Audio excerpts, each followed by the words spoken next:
Cody Lyons, BG Technical Service. Today we're talking about transmission service on Lexus transmissions, specifically the IS and the GS. Those are going to have the same transmissions. You're going to refer back to Tech Tip 10-313.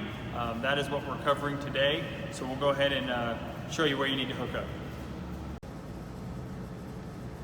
So here we're on the driver's side of the transmission. We're going to come right here to our fill port with a number 101 or 102, depending on the size. Then we're going to come with our other service hose to the passenger side.